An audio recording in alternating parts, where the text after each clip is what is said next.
On this edition of Falmouth in Focus, graduating classes 50 years apart celebrate a half-century of excellence at Falmouth High School.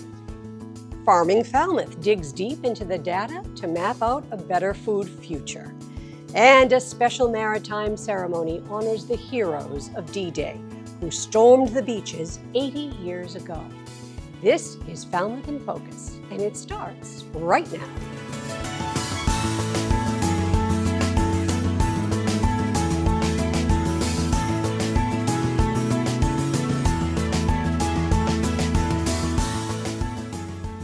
Hello and welcome to Falmouth in Focus, our bi-monthly roundup of local events and FCTV member engagement with the community.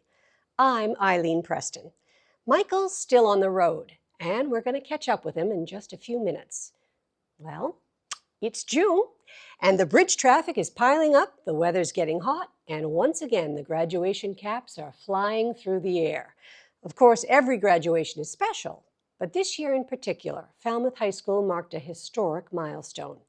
Joining the class of 2024 on the football field was the class of 1974, the first ever to graduate from Falmouth High. Here's a look at some of the cheers, heartfelt speeches, and family warmth bridging half a century of Falmouth Clippers. Welcome family, friends, faculty, staff, alumni, and graduates. Provided the binder in the principal's office is correct, 1876 was the first graduating class from Lawrence High School. This makes all of you members of the 148th graduating class of Lawrence and Falmouth High School. You should be proud that you are the 50th graduating class here at Falmouth High School. I'd like to take a moment to recognize graduates joining us today from the class of 1974, including their class president and honorable recipient, Joe Andrews. Would all members of the class of 1974 please stand so we can appreciate you at this time?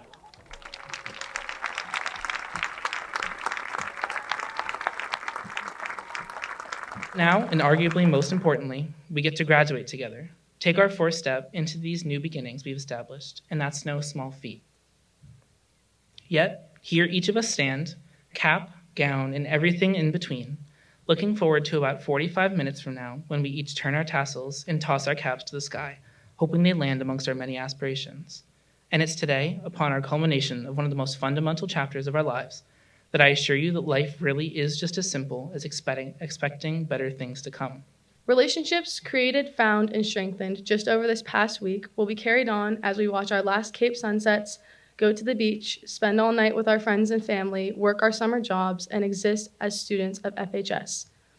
When this is all over and we gather together for congratulations, hugs, tears, and maybe a shenanigan or two, I encourage you all to keep asking questions and keep striving to build community. Ask yourself, ask a family member, ask a friend, ask someone you've yet to connect with.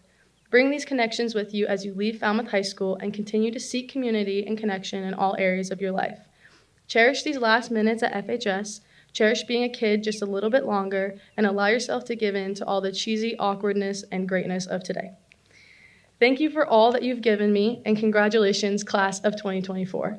It is my pleasure and honor to announce that by the authority invested in me, I publicly affirm these members of the class of 2024 have successfully completed the requirements prescribed by the state of Massachusetts, the Falmouth School Committee, and the Falmouth High School administration and faculty.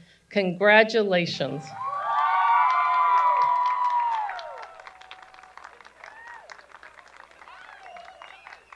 Local volunteers and officials are still trying to tackle the issue of short-term rentals and their effects on the housing supply. A specially formed working group met again for the second time recently to discuss the issue. But members have found themselves in a position of having to address misunderstandings about the group's ultimate aims. We're not doing this because we're afraid that houses are being destroyed. We're doing it because... But how are you going to manage inspection and... Well, we're just getting started. You know, I know, but that's what I'm saying. I mean, it feels to me like you're flagging Well, could I ask you a question? Yes, it feels to me though that you're flagging To sum up what Airbnb you're or saying, short-term as bad. Are you saying you don't want to see short-term rentals regulated further by the town? Is that your point? I don't think that they should be, this is someone's home that they own, and they have a right to do with it what they want to do with it. And if they rent it to a year-round tenant that is trouble for that neighbor, they'll be just as mad as they are when it's a one-week person. I understand your There's a point. lot of chatter in the town, and people think this is a way to abolish rentals, short-term rentals. So I think the stigma of this meeting is we're trying to do away with it, and that's why we're sitting here, because we don't want to do away with it. So I Well, I totally, feel yeah. like that is what it is. That's, well, It's definitely not what it is. yeah, it's not what it is, because a lot of my business comes from it, so we're here to support it. Yeah. We don't have really, I don't think we've given opinions on where we're pro or con yet. I think we're just trying to figure out a way to police it. The working group stressed that more facts need to be determined. For example, no one knows how many unregistered short-term rentals, including Airbnbs, exist in Falmouth. The group is coordinating with town management to contract an outside company to identify the addresses of rental units. Select Board member Doug Brown noted recent court decisions have not been entirely supportive of Airbnb hosting, and residents need to be aware of these rulings. Because if you look at the court rulings that are going on right now, that's defaulting to either you're in a business zone or you're not. And it's already been determined by courts, it's a business use. So if we don't put some kind of parameters around it and make some regulations and some enforcement, it might just default to no use other than in a Yeah, business so zone. why am I under the impression that you want to, what you want to do is increase housing for the year-round resident? Isn't that how this subject started We tonight? haven't gotten that far yet. There are people in the audience that would love to see that happen, but we have to be fair and let everybody talk. Usually, my co-host Michael would be here with me in the studio, and we'd have a quick chat about the short-term rentals issue. But Michael's not here. He's having a great time visiting family in Armenia. That doesn't mean we're letting him completely off the hook, though. We thought it'd be fun to link up with him in the Armenian capital, Yerevan. For those who need a refresher, Armenia is located in the South Caucasus, bordering Turkey on its west and Iran on its south. And with the magic of technology, that's where we're going now. And Michael's here joining us now. Michael, welcome. Hello, Eileen. How are you? I'm wonderful, but we miss you and we want to know all about where you are. I miss you all too. So I am in Yerevan, the capital of Armenia, and we're here for the primary purpose of visiting our oldest daughter, Phoebe, who has been living here and working here for the past year, almost a year. Partial vacation and partial work. We volunteered through an organization called Armenian Volunteer Corps that brings people from all over the diaspora, all over the world, to volunteer here in Armenia. So the city I'm in, Yerevan, is almost 3,000 years old. It's one of the oldest cities that has been continuously habitable or habitated or lived in the world. It's older than Rome. We did a tour the first 5 days. We went to most of the ancient monasteries and churches. We went to Holy Etchmiadzin, which is the mother see of the Armenian Apostolic Church, where the mother cathedral is. That church was built in 305 AD. On the campus, there are a couple of other churches, St. Haripsime and then St. Gaiane. St. Gaiane was built in 630 AD. And when we were here in October, Darius said, when we come back next year, I'd like to renew our wedding vows because we're going to be married 25 years in July. So we did. We were able to get St. Gaiane, the church that she wanted to do it in. It's one of the churches is on the campus of Holy Etchmiadzin, the mother see of the Armenian church. It's an incredibly interesting church. I sent you a picture. It's all red stone. That's tufa stone. That's the most common stone in Armenia. And the next is basalt, but most is tufa. Pink in color. They call Yerevan the pink city because most of the buildings are pink or red.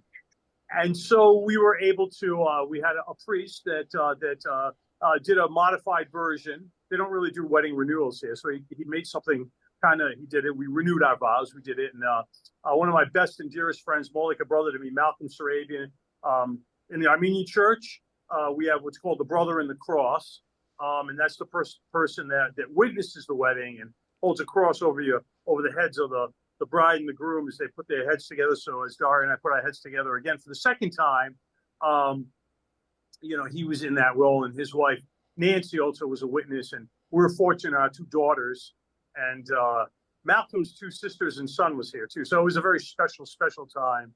So, Michael, this is your second honeymoon, and you decided to renew your vows there. So, congratulations to you, first of all, because Daria's an amazing woman, so I'm glad she took you on again. And I wanted to ask you why Armenia is so special to you. I know you are Armenian, but I want you to convey to us why it's so special. Well, it's our motherland. It's Maid Hayastan. Maid meaning mother, Hayastan meaning Armenia. We've all come from here, and generations. My grandparents escaped the genocide to come to the United States. I mean, I traveled here in the 70s when it was still a Soviet republic. I mean, it's just mind-boggling the difference. To come here, it's just amazing, an amazing thing. So it's just my oldest daughter, Phoebe, almost a year, she's been here volunteering, working with refugees who have been, back in October, 120,000 ethnic Armenians were driven from their ancestral homeland, which is within Azerbaijan, and are here in Yerevan.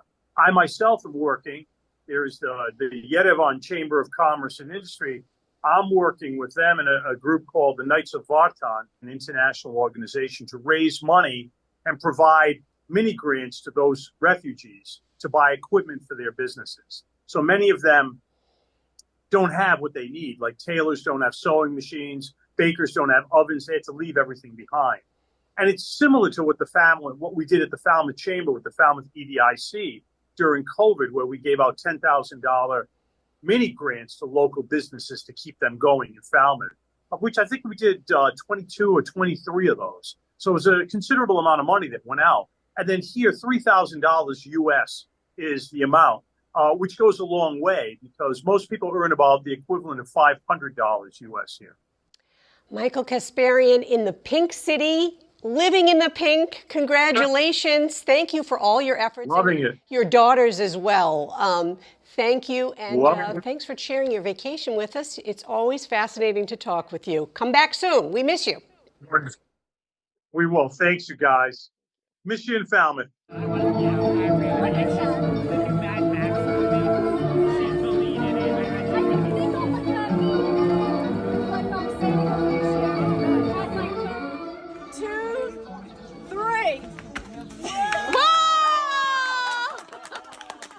I think she is the next.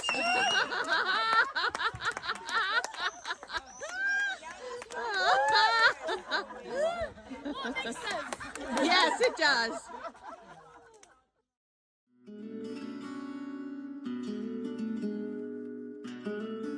Hello, I'm Andrew Sexton, a singer-songwriter based in Falmouth and a board member of Arts Falmouth. I'd like to talk to you about Arts Falmouth and what it means to me as a musician. Arts Falmouth, now in its 20th year, was created to celebrate and promote the visual, performing, and literary arts in and around Falmouth. Our goal is to foster a creative economy that will strengthen both the arts and the local business community. Arts Falmouth supports musicians and artists through 3 annual events: the Woods Hole Trad Stroll, Arts Alive, and the Jazz Stroll.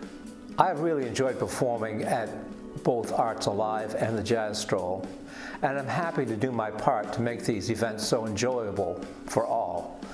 The Trad Stroll takes place in May, offering all kinds of traditional music: Celtic, old-time, folk, roots, Renaissance, country, and more.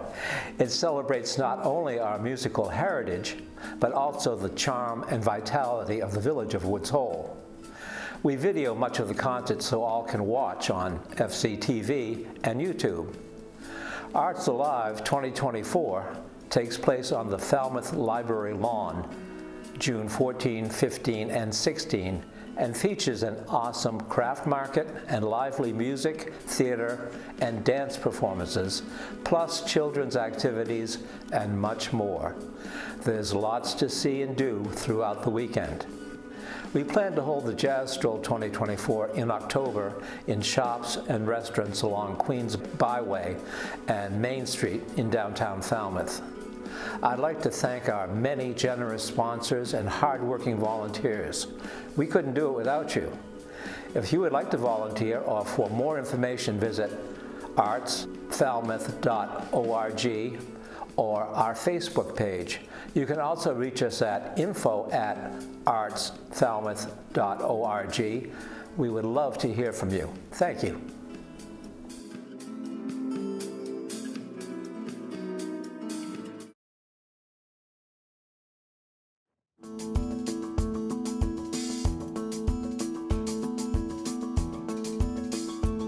FCTV member organization Farming Falmouth has completed an in-depth assessment of our town's food system.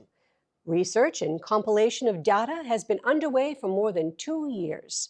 The findings paint a picture of shrinking farmland availability, even as the number of residences skyrockets. The author of the study stopped by to talk about his research. My name is Tyler Barron. I am a board member of Farming Falmouth, and I'm here to talk about the Falmouth Food System Assessment. This work started back in 2020 now with a grant through the Woods Hole Foundation. I conducted 6 different input sessions, 3 different focus groups, a sort of general public survey that was conducted, the Falmouth Food Survey, and that took place between about May and September 2022. Simultaneously, there was a grower and producer survey, and then on top of that was a layer of information from the U.S. Census of Agriculture. There's a farm to school census. There's a bunch of information from various sources that sort of speak to the ways in which the food system is working in Falmouth and in Barnstable County. What is occurring in Falmouth, not in Falmouth, in Barnstable County, there's an increasing rate of second homes and second home ownership and a decreasing rate of harvested cropland. And those are inversely proportional, so one is decreasing pretty much at the same rate as the other one is increasing. There's an agricultural decline and simultaneously an increasing rate of second home ownership. Those who earn higher income have better access to locally grown food. That trend sort of plays out nationally and is, plays out in Falmouth. Food insecurity rates differ substantially between non-whites and whites within Falmouth, and it's a much higher rate of food insecurity for people who are not white in Falmouth. So there's elements of class and race in terms of who has access to food. Food security is something that a lot more people are affected by than you might otherwise think, and a lot more people, for example, are eligible for SNAP than we might otherwise think. And I think food insecurity is something that's particularly for folks experiencing it, a hard conversation to have. There's a lot of stigma associated with it, and it's hard to sort of like tease out where it's happening and when and to whom, but it's definitely something that's happening in Falmouth and that people experience on a daily basis. If land is used for agriculture and it's not used to build a second home or someone's first home, then there's competing usage of that same land. But I think in terms of creating change within Falmouth, particularly as it pertains to the food system, means that both of these issues need to be addressed simultaneously, and that folks working on these issues need to come together to ensure that the people who want to live here also have access to food that's grown locally, and so that farmers can continue to grow food on the land that has produced food for millennia now. And there's a lot of work that can be done to improve people's access to healthy food in Falmouth, and our capacity to grow food is greatly diminishing, and we kind of have to do something about it before it's too late. When we come back, remembering the heroes of D-Day.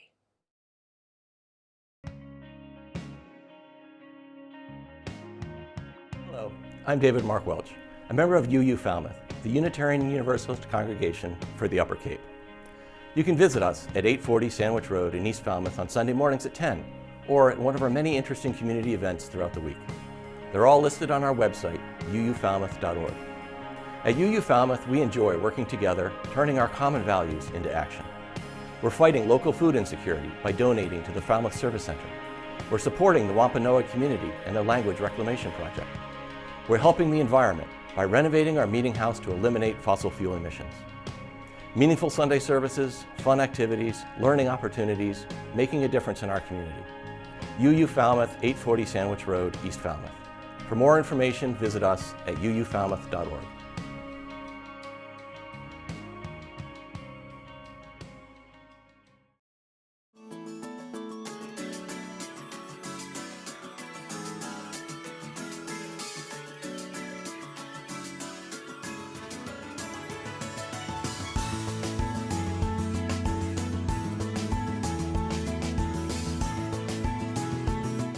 This month marks 80 years since the heroic amphibious landings at Normandy we all know as D-Day.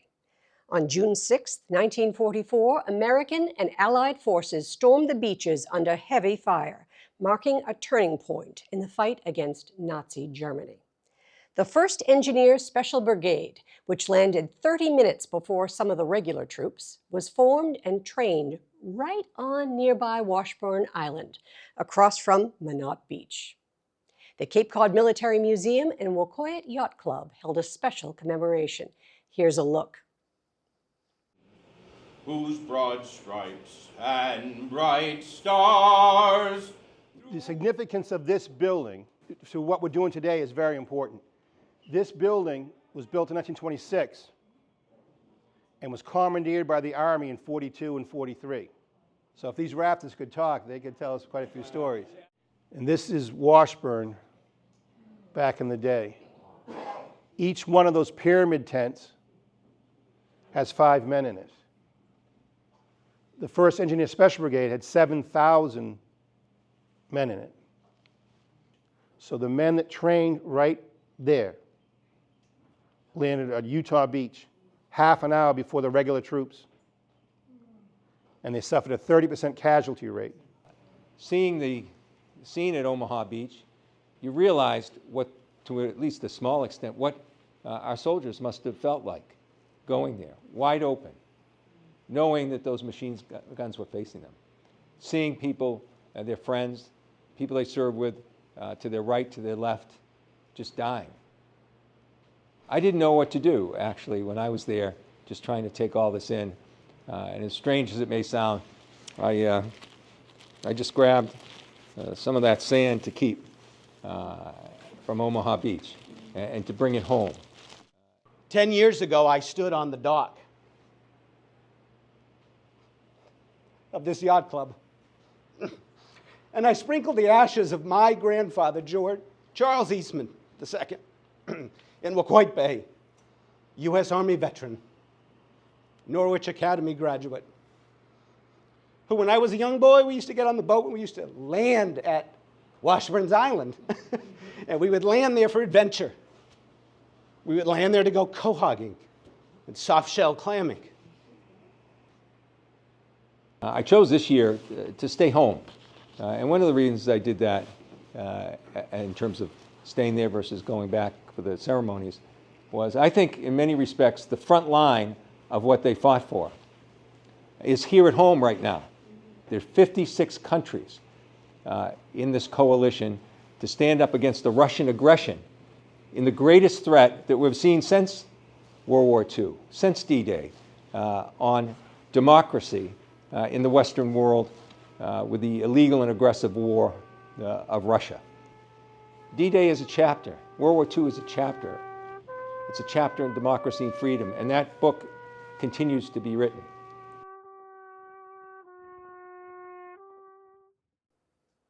That's going to wrap up our show for the moment. I'm Eileen Preston. We're going to leave you with a beautiful stroll in the sunshine. The Teaticket Walk to School Day is becoming a real tradition in town. Kids and their chaperones head to class using their own 2 feet. It's good for health, good for the ecology, and it's a bunch of fun. Hope it inspires you to take a nice walk of your own. Until next time, we'll see you around town.